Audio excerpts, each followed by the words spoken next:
Ei, pessoal, tudo bem? Eu sou a Poliana, mãe do João, do Instagram Meu Bebê e o Autismo. E eu quero compartilhar com você hoje uma dúvida muito comum. Estou desconfiado que meu filho tem autismo ou recebi o diagnóstico de autismo do meu filho. Que caminho seguir? Gente, eu sempre recebo essa pergunta e sempre pessoas desesperadas, porque no mundo do autismo tem muitas informações disponíveis, tanto na internet quanto entre profissionais e mesmo entre pais. E há muita divergência. Então, eu vou dar aqui a minha opinião e a minha vivência com o João, de como eu caminhei com ele até aqui, tudo bem?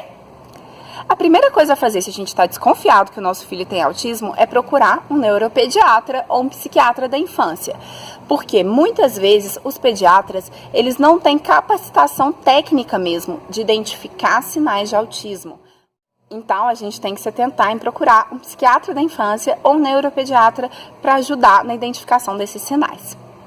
Bem, se você está desconfiado que seu filho tem autismo, não espere diagnóstico. Se existe um atraso, se existem comportamentos que são diferentes da maioria das crianças, de forma muito acentuada, intervenha. Os nomes, os diagnósticos são o menos importante nesse momento. O mais importante é garantir que os nossos filhos terão um tratamento adequado, não é mesmo? Então, nesse mundo que existe de informações, eu seguiria 3 passos no início de um tratamento desse. E são eles: terapia comportamental, terapia de integração sensorial e treinamento de pais. E mais do que isso, não só treinamento de pais, mas pais que protagonizam e supervisionam o tratamento dos seus filhos. Isso faz toda a diferença. Então vamos lá. Terapia comportamental. O autismo é uma complexidade de condição que envolve várias áreas do conhecimento. Então, para tratar isso, a gente precisa de um terapeuta que vai lidar com o comportamento dessa criança, que geralmente vai apresentar atraso de comunicação não verbal, atraso de comunicação verbal, vai apresentar um brincar limitado, restrito, estereotipado e repetitivo. Então, vai ser a criança que sempre brinca do mesmo jeito, ou girando objetos, ou empilhando objetos. E também vai apresentar comportamentos difíceis de lidar, como birra, estereotipias e às vezes até autoagressão. Então a gente precisa de um psicólogo para tratar isso, e eu indico um psicólogo comportamental, de preferência que trabalhe com ABA, análise aplicada do comportamento. A ABA é uma ciência e tem vários métodos de aplicar ela. A gente vai procurar aquilo que se adequa melhor aos nossos filhos. Então a ABA pode ser aplicada de uma forma mais estruturada, dentro de um contexto mais controlado, ou de uma forma mais naturalística. Existe o método pivotante, o método Denver, o ABA clássico, o método TEACH. Tudo isso aplica a ABA ao contexto da nossa vida, da vida dos nossos filhos. E eu acho que é um caminho legal para a gente seguir nesse momento. Por que é importante? Porque, principalmente a comunicação, eu vejo que no autismo ela é muito mais relacionada a fala, a dificuldade de comunicação, do que a dificuldade mesmo de produzir o som. Muitas vezes a criança sabe produzir o som e até canta, mas não fala, porque tem dificuldade de comunicação e baixo interesse no outro, baixa reciprocidade social. E a terapia comportamental, ela vai tratar isso, ela vai lidar com isso e vai facilitar que nossos filhos adquiram essas habilidades.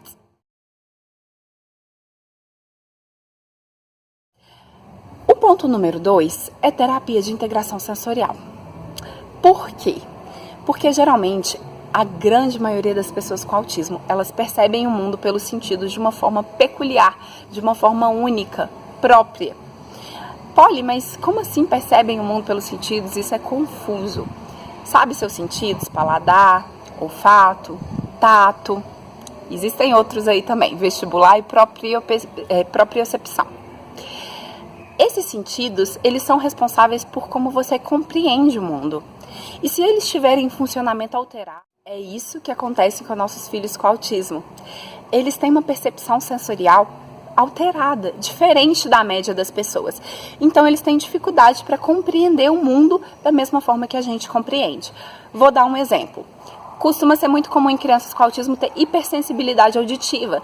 Então, um barulho que para todo mundo é agradável, para elas é insuportável.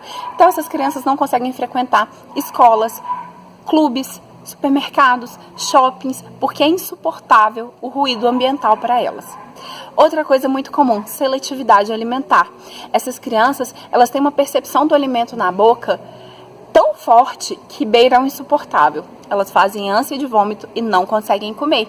Cospem alimentos, não comem alimentos com pedaços ou não comem texturas de certos alimentos, porque causa uma sensação de desconforto. Da mesma forma, muitas vezes as pessoas com autismo, elas não têm essa hiperresposta, mas elas têm uma resposta baixinha, uma hiporresposta. E aí, elas não percebem estímulos sensoriais que elas deveriam perceber, como a dor. Aquela criança que se machuca e não vê. Aquela criança que você chama João, João, João, e ela não olha, porque ela não conseguiu captar a informação sensorial do ambiente. Ou então, aquela criança que passa alguém na frente dela, um estímulo visual, não é mesmo? E ela não vê. Isso dificulta muito o aprendizado, gente. Isso dificulta muito porque toda a nossa concepção do mundo é formada pelos sentidos. Você só sabe que uma maçã é uma maçã porque você comeu, você cheirou, você sentiu o gosto. E para a média de pessoas, uma maçã funciona do mesmo jeito, uma maçã é daquele jeito, sensorialmente ela é parecida para a grande maioria. E geralmente para os nossos filhos com autismo não.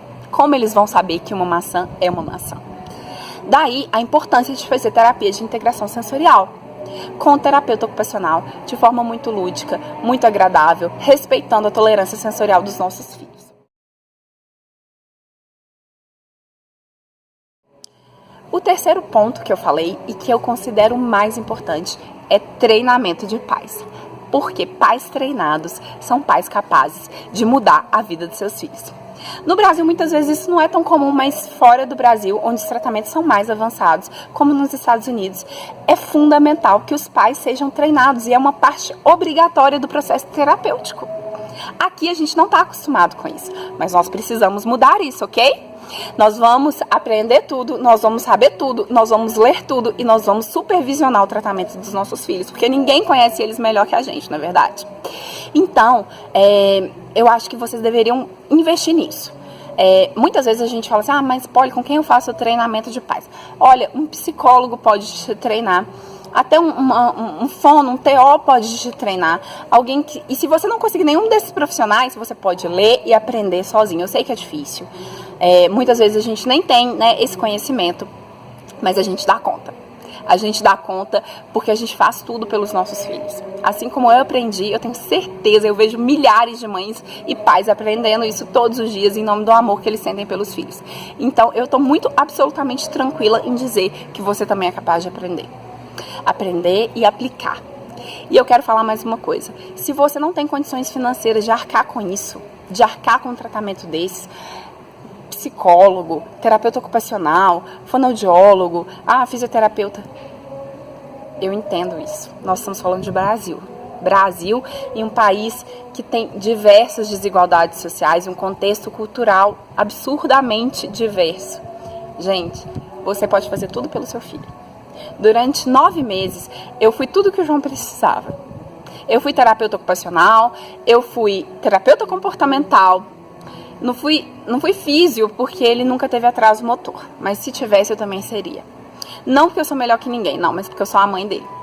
E esse lugar quem ocupa sou só eu. Do mesmo jeito que só você ocupa esse lugar na vida do seu filho. E se ele precisar de você, e se não tiverem profissionais capacitados onde você mora, e se você não tiver condições financeiras, você vai fazer o que você puder. Sabe, se você tem dificuldade de se conectar com ele, como eu tinha dificuldade de me conectar com o João, não se preocupe. Você vai encontrar um caminho. Você vai encontrar uma maneira de chegar até ele, de interagir, de trocar. Então se sinta abraçado, se sinta acolhido. Se precisar falar comigo, corre lá no Instagram, me manda uma mensagem. Eu tenho materiais para pais, eu posso te mandar. Eu envio isso, coloco na nuvem e compartilho com as pessoas. Você não tá sozinho. Sabe que você tem uma rede de apoio gigante chamada Comunidade TEA. E ela tá pronta para te acolher. Então vamos lá. A luta em nome dos nossos filhos, não é mesmo? É isso, eu espero que a minha vivência possa ajudar de alguma forma. E se você gostou do vídeo, curte, compartilhe, se inscreva no canal, como diz aqui na terra do YouTube, né? Para o canal poder crescer cada vez mais. Obrigada pela atenção e até mais.